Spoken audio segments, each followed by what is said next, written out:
in this information overloaded times, the only time when I'm actually really present is when I watch films. When I watch a good film, I'm completely locked in.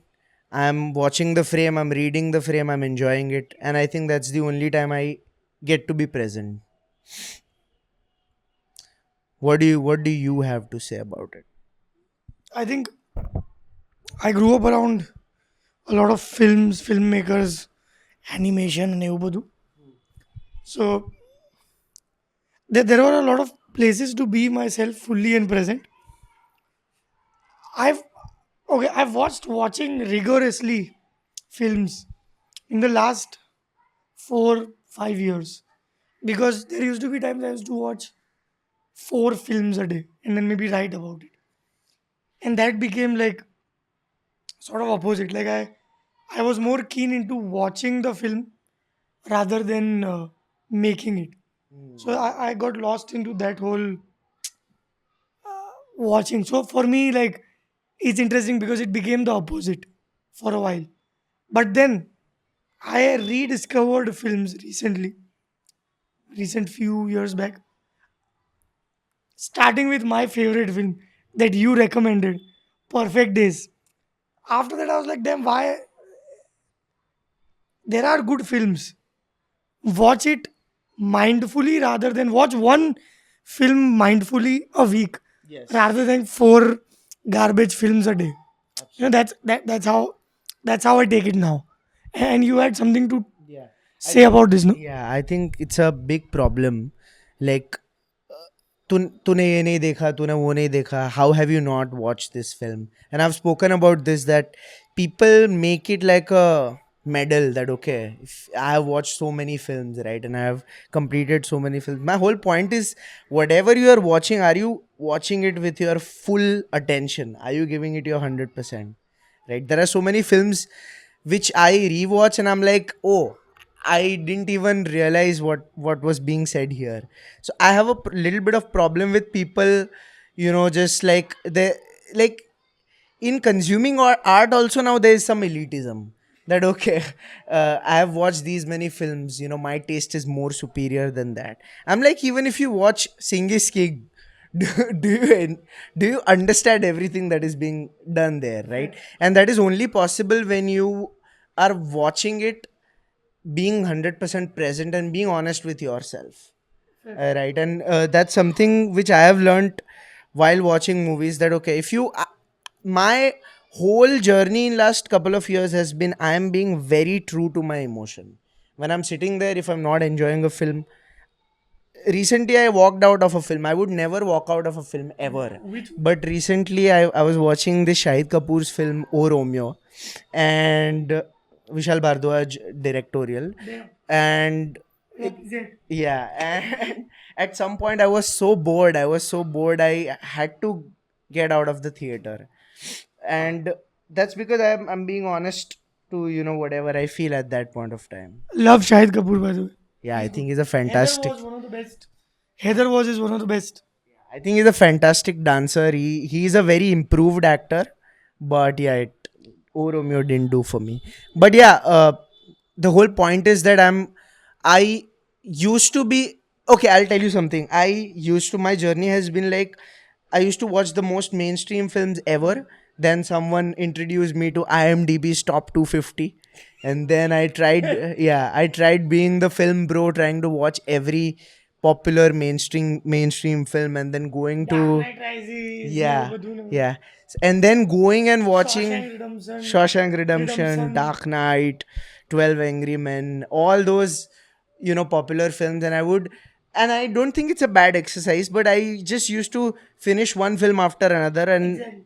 that didn't really help me, right? I felt alienated because I didn't know how to watch films. Okay, this is also a thing. I don't think anyone will teach you how to watch films, but I sort of realized it in my own way. Like, I was sitting and I was just enjoying. Sometimes I would enjoy the music, I would sometimes enjoy the frames, I would sometimes enjoy something else. So slowly I realized that okay, there is no certain process of enjoying a film. It's just like in that particular moment, if you are present and whatever you feel and resonate with, that should work with you, right? And you should stay away from all the letterboxed and all the reviews and all the IMDb reviews. I think they completely corrupt the way you watch films. What do you have to say about that? I've also had, like, I've been privileged in that sense. I've had access of watching indie films with the director itself. So I could, like, on the spot ask, and that whole thing changed my view from lists and, oh fuck man, you have to watch The Dark Knight. How can you not watch The Godfather as a filmmaker? That is a bunch of bullshit. Like, I feel from a filmmaker's perspective, you can watch any piece of visual media. You can watch a fight on the road and fucking be a filmmaker. Is as simple as that. I don't have, like, I still I am very hypocritical in general, but I still am elite with some filmmaking and some not. It is there as a kida, as a editor, that has to be there. But at core, I know that all of this is just, you like rasgulla, I like pani puri. It's not a, yeah, you have to do this. If you have to do this comes, it's a, then it's a factory. I'm not into factories. And what about this whole notion that's there on the internet that if you are too much of a film critique, then you can't be a filmmaker? Is that actual?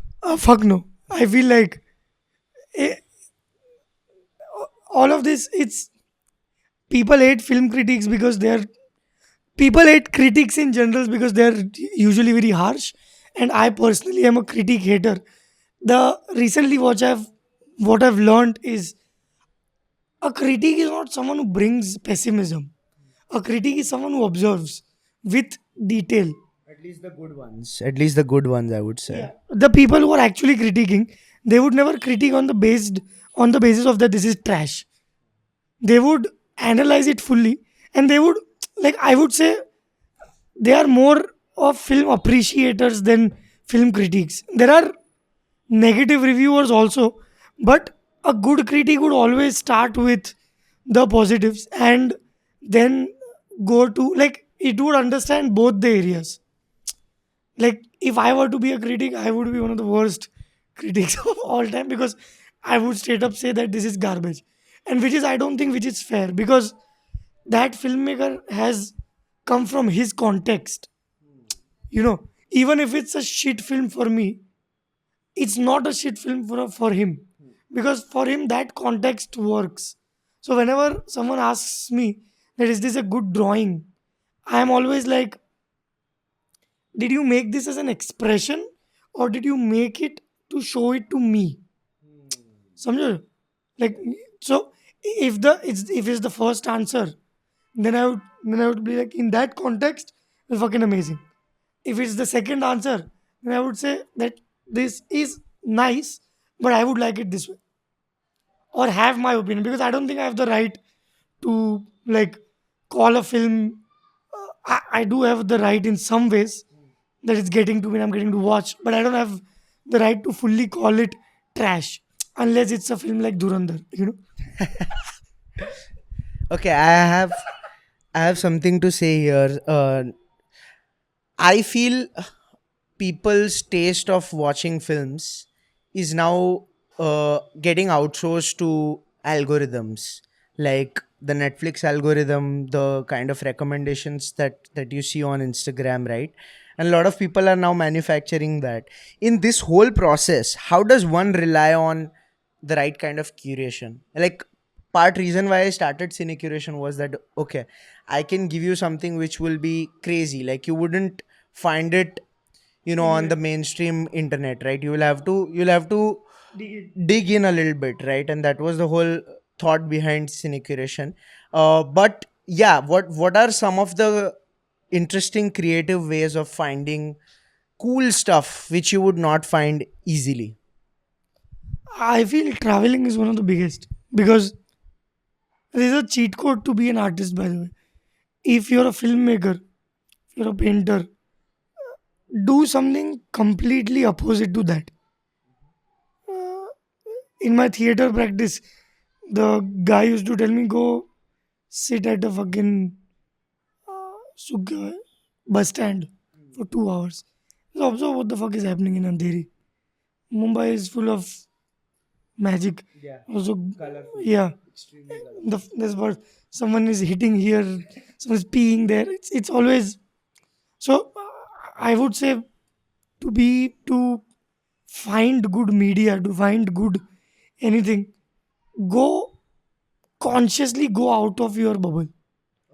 Like know that oh fuck, I like Bollywood. Now let's watch a fucking Jamaican film today. I know I'll hate it, or I maybe not, you know. But let's do that. Let's take that jump into like something completely opposite of my taste, or something so drastic that I would never go there. So come like knowing your bubble and then trying to get out of it is my biggest one. God, what do you have to say about the whole notion of masala films? And I want to put my brain beside, like, I want to put my brain outside and just watch this film and enjoy the nonsense film, because I'm too tired of my regular day. Like, all these notions that, I want to watch nonsensical films, I don't want to put my brain into it. What do you think about this whole notion? Uh, I did enjoy a lot of nonsense media, and I still do, uh, including some films. Uh, my only problem with this is the phrase that यही चलता है तो यही बिकेगा. I don't think masala films. People like masala films. People like deep films. There are there is an audience for everything. If you give them a a barfi which is made by good ingredients, people will like it. If you give them a barfi made by just sugar, they will like it. So saying that I will only make a blue color painting because people like it, that's a bunch of bullshit. You make whatever color painting, people Will adapt to it. yeah. This is just a easy way out to say that oh, this is labor, he doesn't have time to think, so I'll make dumb films. It's also like downplaying the audience's sensibilities, right? And I think a lot of filmmakers do that. However, I also feel, especially in our country, that that what do you think about this? Like, your lifestyle and your demographics, right? Does that play a role into the Yeah, kind of stuff that you enjoy, right? So naturally, if so, okay, my bio on Instagram says roti, kapda, makan, kahani, because I feel that Roti Kapda Makan still comes prior to Kahani. But the fourth one is Kahani. Like, the fourth one is actually like stories for me. But first, Roti Kapda Makan has to be in place, and then you can go and consume art and enjoy and do stuff like that. So I still feel there is a certain role of the demographics and the kind of, 100%. and in our country, it's a major reason why, art or entertainment is treated like that, right? But if you keep treating it like that, it will never get a chance to evolve, Exactly. and then you are downplaying the audience's sensibility. So I feel the onus is equally on filmmakers, not just on the audiences, 100%. right? And that is changing Slowly. with the independent scene. It's just that the whole distribution is a little crooked right now. For people to watch films is just these 3 4 OTT platforms and theaters are also like getting a little tricky. So yeah, what do you have to say about this whole demographics and the way art is consumed?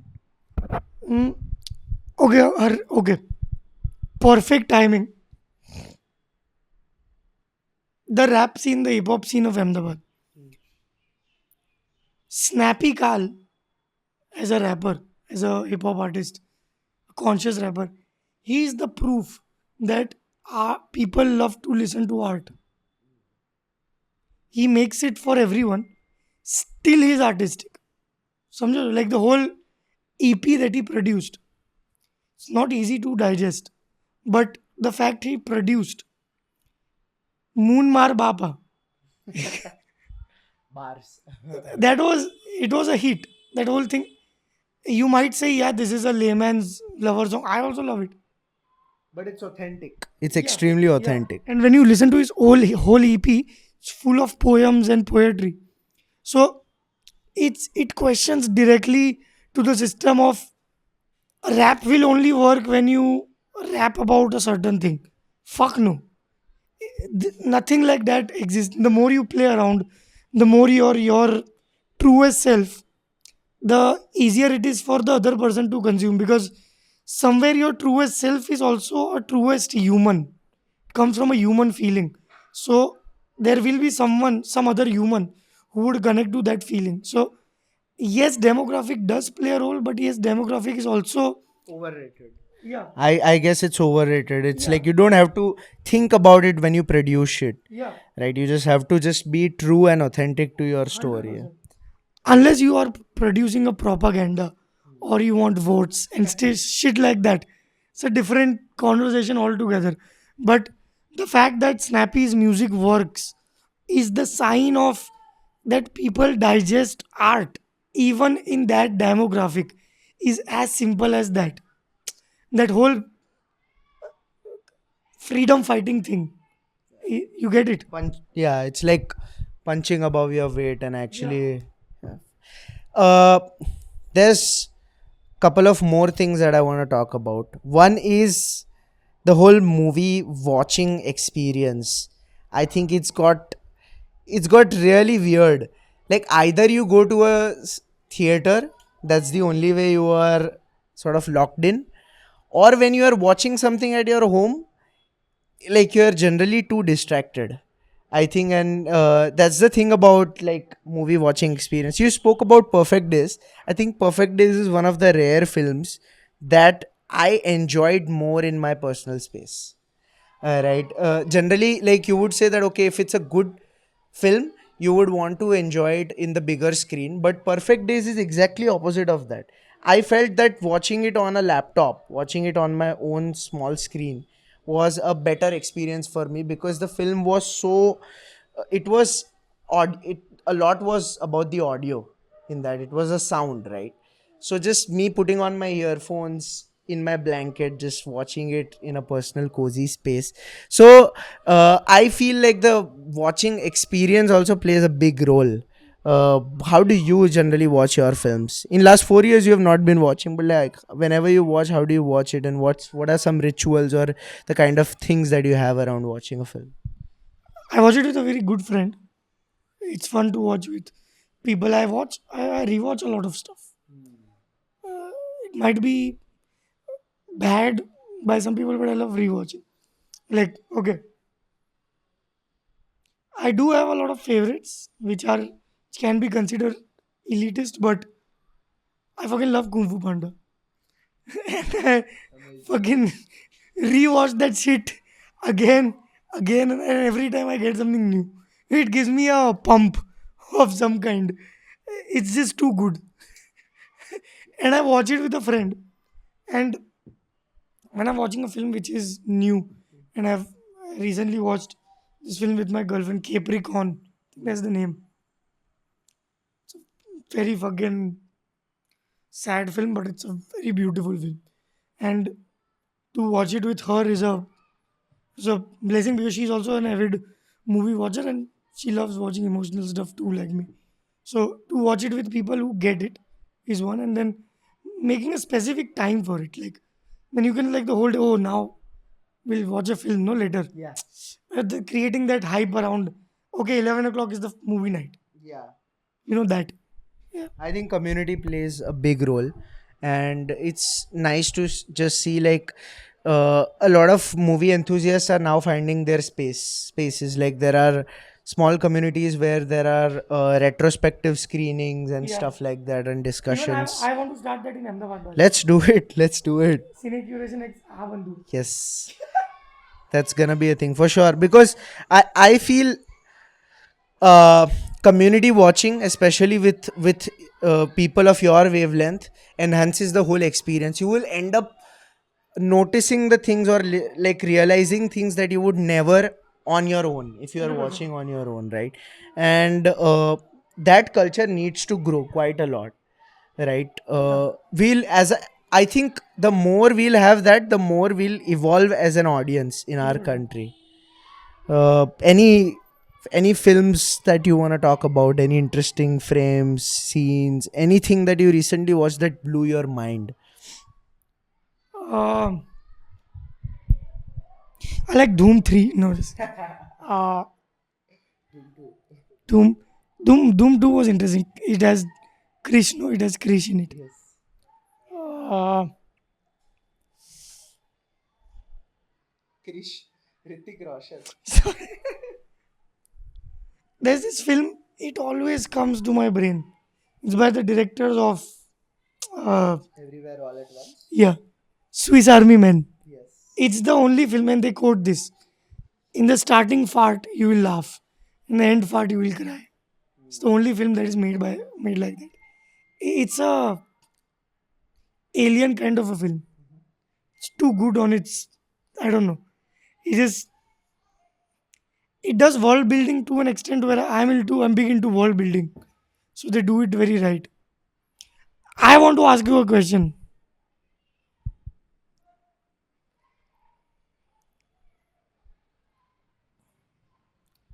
Biography films, biopics.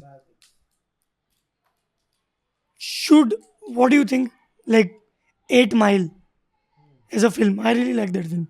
I don't know about now. I was very little, but Eminem acted in it. I like when biopics are made by. By the same. Yeah, of course it can't be when they're dead. But what do you think about the whole thing? Yeah, so if you're referring to Gully Boy and how they approached it, right? Uh, there's a reason why in our country a Gully Boy has to happen the way it happened. Uh, I get your point, right? That Eminem acted in 8 Mile and it was much more authentic because it's a lived experience and you can't really top that. But just to make that happen in India is almost next to impossible. I feel Gully Boy, like Indian rap scene owes a lot to Gully Boy, right? Especially like it was just a catalyst, a trigger point in the whole Indian rap scene. And in Indian sensibilities, in Indian context, to make that happen, you have to really get an actor. You have to go the conventional way, and I feel they did justice to that. Of course, it's a little embarrassing when you have to, with the help of makeup, you have to give that dark tone and stuff like that. It's a little embarrassing, but I think the intention was right. They wanted to represent a culture which was existing in our country. They wanted to make it mainstream, and I think uh, for that, if you need a little bit of star power, then so be it. They did it tastefully in my case. But I understand what you are talking about, the whole lived experience, the authentic experience, and stuff like that. And I feel the fact that Ranveer Singh actually went to a lot of ciphers and actually spent time with rappers and all of that, that made the whole experience much better. And that's why I feel it's a good thing. But if you get a chance to actually get real people who have real lived experiences to act in biopics, nothing can top that. 100%. And I get it. Like they sometimes they can't even act, so that is also there. But as an artist, if I would just love it that way because it's more real and it's just Bollywood fucking it around, fucking around. Eh, I don't think there's a have to. It's just that they think that's how the audience is used to. Okay, like of course for mass appeal, an actor would be needed, but if the same budget for Durandar had put with the same guy, he'll do same numbers. It's just the matter of recognition. But at least the intention was right in this case, because in a lot of biopics, The intention is to change the whole narrative and yeah, whitewash. And Sanju. Sanju. yo, yo, I think, yeah, I think this is the end. Yeah, that's about it. Bye, bro. Bye bye. Love you. Good night. Penis. Penis Patel from Paladpur.